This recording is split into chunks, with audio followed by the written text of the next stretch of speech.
Está previsto para hoje à tarde, no plenário do Supremo Tribunal Federal, o julgamento da ação direta de inconstitucionalidade contra um decreto, ainda do governo Lula, que regulamentou as regras para identificação, reconhecimento, delimitação, demarcação e, principalmente, a titulação de terras que são ocupadas por remanescentes de quilombos, as comunidades dos quilombos, os chamados quilombolas. E por conta disso, integrantes da Frente Nacional em Defesa da Titulação dos Territórios Quilombolas estão mobilizados em Brasília para pressionar os ministros da Corte. Eles também estiveram aqui na Câmara para pedir audiência com o presidente Marco Maia, nessa terça-feira, e prometem acompanhar de perto esse julgamento no STF. Para falar mais sobre este assunto, nosso convidado agora é o deputado Luiz Alberto, do PT da Bahia, coordenador da Frente Nacional em Defesa da Titulação dos Territórios Quilombolas. Muito bom dia, deputado Luiz Alberto. Enorme prazer tê-lo conosco aqui na Rádio Câmara. Bom dia, Lincoln. O prazer é meu falar com vocês sobre esse tema que realmente é de muita importância para o Brasil, não só para as comunidades quilombolas. Deputado Luiz Alberto, essa é daquelas ações, daquelas contestações judiciais que dão uma tremenda insegurança jurídica, né? Porque, se não me engano, o decreto é ainda do começo do primeiro governo Lula e só agora essa questão deve ser decidida pelo Supremo. O senhor pode fazer um balanço para a gente do que deixou de ser feito, o que não foi possível avançar em termos de titulação de terras quilombolas depois de todo esse período? Olha, um balanço que eu considero, de um lado, positivo, o fato do próprio decreto ter sido feito no início de Lula, em 2003, e possibilitou que a Fundação Palmares e o INCRA pudesse desenvolver ações. A Palmares realmente avançou muito no reconhecimento dessas comunidades. No entanto, o INCRA ainda tem graves dificuldades estruturais para responder às suas responsabilidades de respeito à titulação das terras quilombolas, né? Principalmente no que respeito a recursos para a obtenção de terras para titular essas comunidades. Nós temos aí, na verdade, um jogo de interesse muito forte em relação a essa questão. É em jogo a disputa da terra. Eu lembro que em 2001 eu fui relator de um projeto de lei da deputada Benedita da Silva, e que foi aprovado pelo Congresso, que regulamentava o artigo 68 e o presidente Fernando Henrique Cardoso vetou totalmente, com o argumento que era auto-aplicável. Agora, essas mesmas forças políticas que recorrem ao Supremo dizem que precisa regulamentar e questionam o decreto, dizendo que o decreto extrapolou da sua condição de ato administrativo para regulamentar um artigo constitucional, o que não é possível. Portanto, eu acho que o Supremo hoje terá a oportunidade de deixar isso sem nenhuma dúvida, garantindo que ali é um decreto que estabelece procedimento administrativo. Eu creio que o relator, o ministro César Peluso, a maioria dos ministros do Supremo hoje terá a oportunidade de, primeiro, recepcionar a constitucionalidade do decreto. Isso é fundamental. Segundo, como você mesmo falou, diminuir essa insegurança jurídica em relação às comunidades que já foram reconhecidas, que estão em processo de titulação, para garantir o direito das comunidades quilombolas.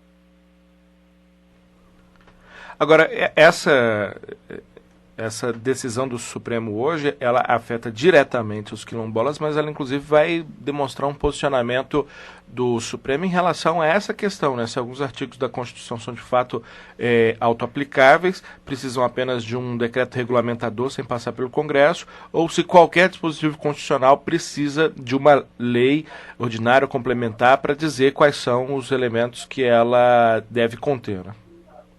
É possível que o Supremo avance nessa perspectiva do que não está posto, pelo que eu entendi, do questionamento do bem, não é de que o decreto é auto-aplicável. Na verdade, o bem quer impossibilitar a manutenção, ou seja, a continuidade do reconhecimento dessas comunidades. Eles questionam, por exemplo, um dos artigos, que é o Brasil signatário de uma Convenção 169, que garante o auto-reconhecimento. Eles questionam isso, né? A qual comunidade, assim como as comunidades indígenas e tradicionais, elas se auto-reconhecem. Cada estado, conforme o artigo constitucional, não é, garantir esse auto-reconhecimento. Esse é um dos questionamentos que bem faz.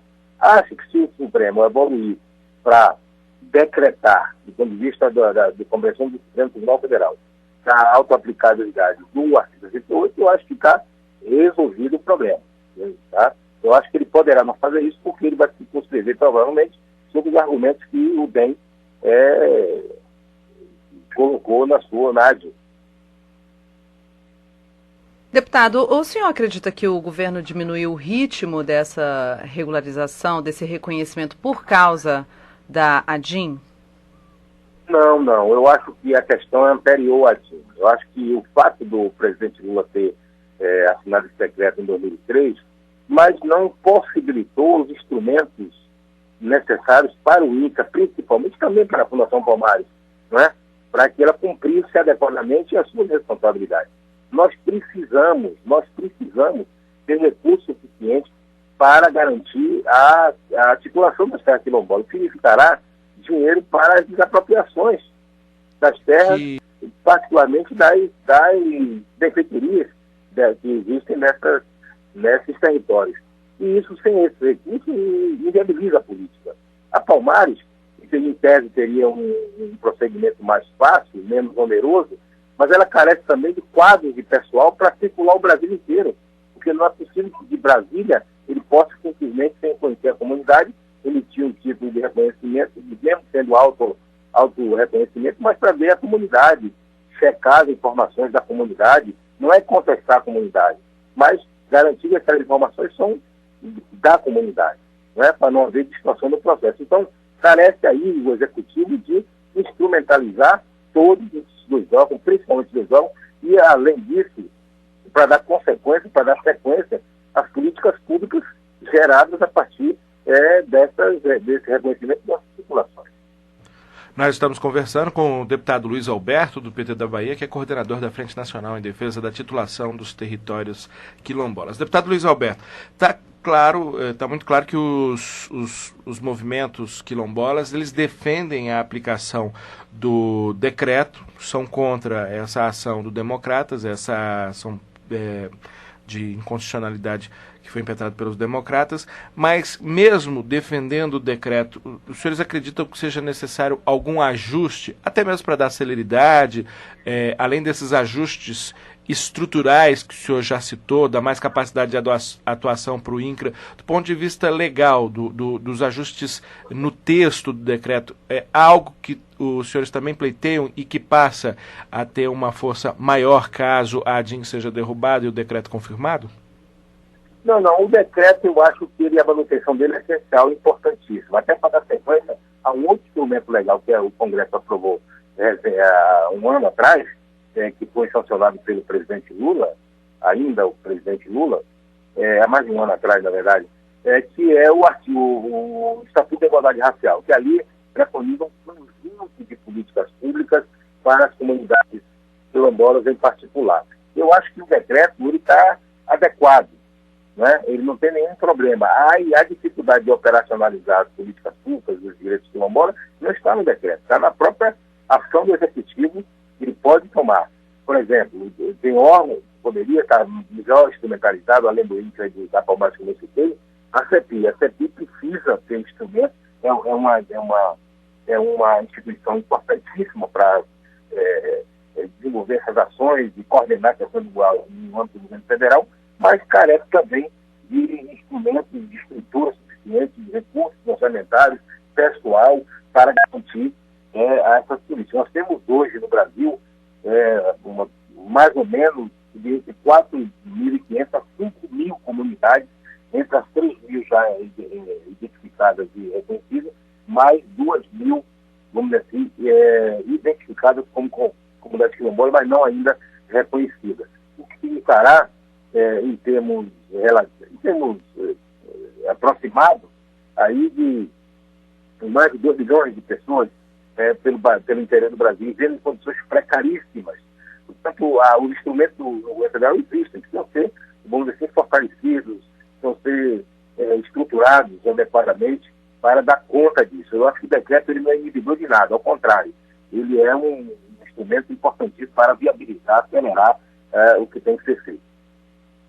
Deputado Luiz Alberto, para a gente ter uma noção, uma ideia, o senhor sabe dizer qual o tamanho da comunidade quilombola no país? Aliás, quantas são as comunidades quilombolas no país? Olha, hoje registrada e identificada pelo governo, reconhecida, nós temos um pouco mais de 3 mil.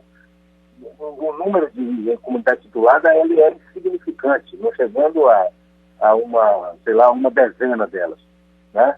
De tituladas, que aí seria a fase final da garantia do território dessas comunidades.